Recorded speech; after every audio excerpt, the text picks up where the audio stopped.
Hey everybody, it's Aloyalgamer, welcoming everyone back to Let's Play Spyro the Dragon.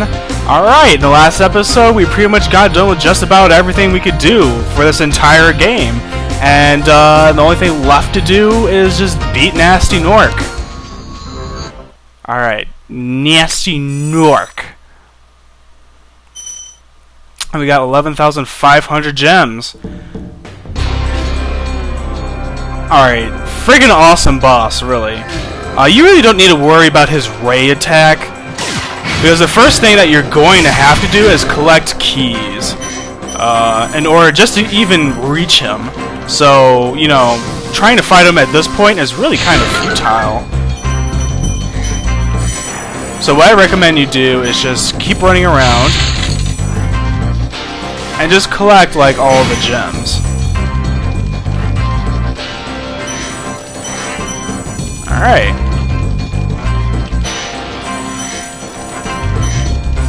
Oops. Oh no, I went down the wrong path. Alright, well at least this one isn't really all that hard. You just...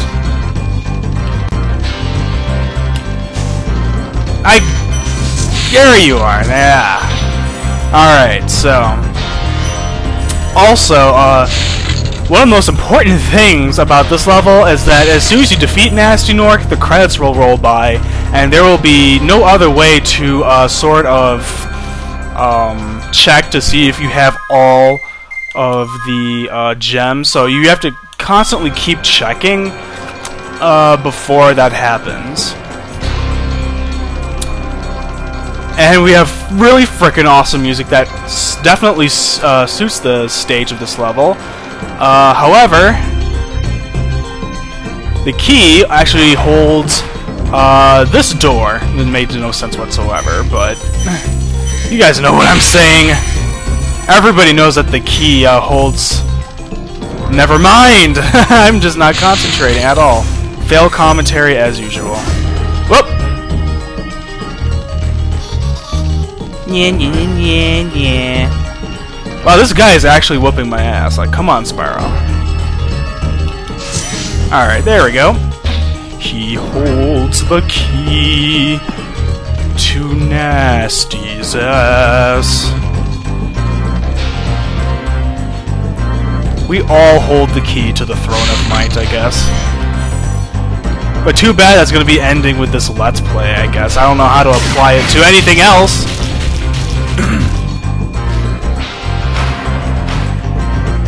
And I really hope that that was all of the gems. Let's go and double check. I don't think we're gonna be receiving like a penalty or anything if we do. So, oops. I think we're all good. I think we're good.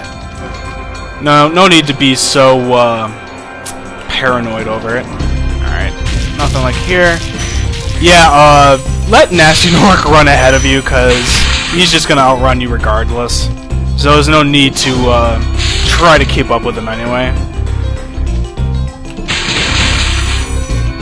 And the gems, getting the gems is pretty straightforward. I mean, nothing too hard about it, because everything's right here, you know.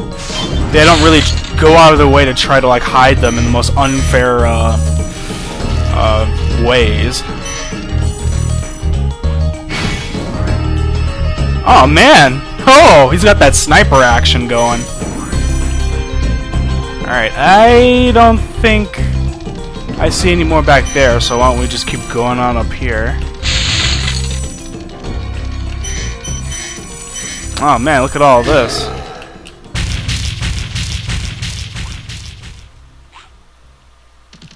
Ah! I see what we gotta do here. Okay. So he just basically runs around in a circle, and then when you hit him with flame, he basically opens up another path.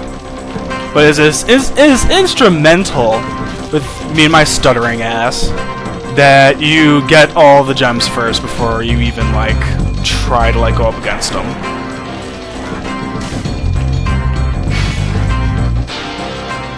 Man, you really gotta be fast. Okay.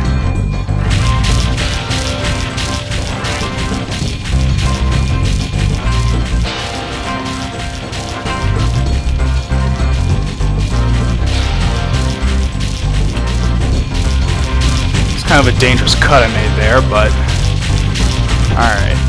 We just gotta concentrate now. Oh, he's fast, but he's not all that fast.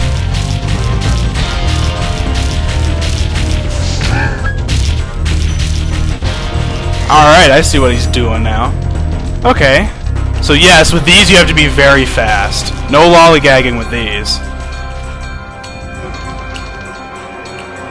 Oh! Whoa, whoa, whoa! Spyro. Yeah, we have to do this all over again. How awesome is that? Alright, well, that was painless. Yeah, so don't die! Whatever the hell you do, don't die. That was just utter fail right there. Holy shit. There we go. Whoop.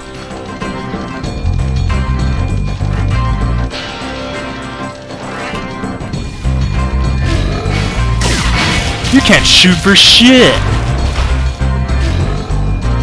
Alright, so yeah, keep up with him, and you have to hit him before he strikes.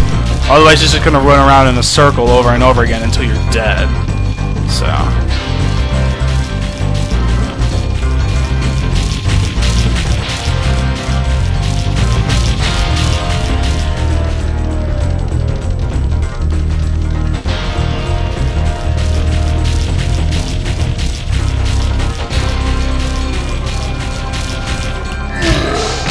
Awesome.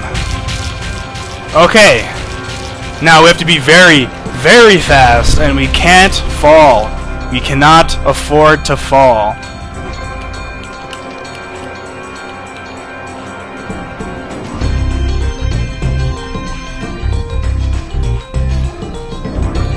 Oh crap, these are moving in. These are moving in. These are moving in. Ah! Nice. You're toast! Love it. You gotta love it. Sorry I took so long. I kind of forgot about you. What about Gnorc? Showing off now, Spyro. His toast. So, now there's order again in the Dragon Kingdom? Well, mostly. I've still got some treasure to pick up. What will you do next? I'd say the sky's the limit. Yeah, and there you have it. That's Spyro the Dragon. That was basically the ending sequence. Yeah, and that's all there needs to be, you know. I notice a lot of, you know, modern games, you know, they have to have like all these flashy, like gimmickry and graphics and all of that. But the thing is, this is all we needed to have, like back then when we were kids, you know. I'm speaking to my generation, of course. You know, everybody else who's just more used to the GameCube, Xbox generation, you know. But you know, this is all. You know, this is really fun. This is fun right here. You know, you don't really need like all of those. I don't know. I guess I'm kind of being redundant at this point, but yeah, there you have it. One of the best platforming games of all time. I remember everybody in my neighborhood was playing this, you know. We all used to talk about it at school. Of course, you know, if you had a PlayStation, you had to have, like, a Game Boy at least, because we were all playing Pokemon, too. And, of course, if you had a Game Boy, you had to have a Nintendo 64, because, well, both consoles were the shit. I mean, I know back then we argued about which console was better. And obviously the PlayStation was better because when it really comes down to it, the CD-ROM was better than the cartridge in some ways. And developers really took notice of that, and they took advantage of it as well.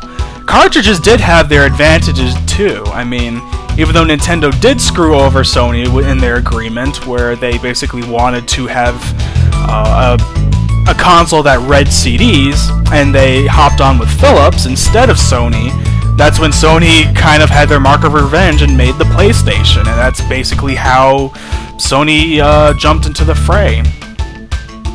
And even though you have a lot more space with the CD-ROM, and that's something else that Stuart Copeland himself praised, because he was able to have a wide variety of instruments recorded for the soundtrack, thanks to the the space of the CD-ROM. Back then this was considered to be revolutionary, is to use disc games. So I kind of feel old, talking about it, but of course no animals were harmed during the making of this game. So yeah, that's my whole spiel on that. I didn't even really make a point, I just kind of rambled on. But I guess that's alright. And here's the other dragon that we missed. Not really, but... Nasty's ancient history now. So, what's in there? I believe this is Nasty's treasure hoard. But the gate will not open until you have found everything in the Dragon Kingdom. Come back when you have reached 100%. Alright, 80 dragons, even though I clearly remember rescuing your ass. Alright, so... Da-da! 100%! How awesome is that? Alright. So, in the next episode, we shall continue on to the final level of the entire game, and probably my most favorite level out of the entire game, Nasty's Loot. It is freaking amazing, and so are you. Have a nice day, and I'll see you around.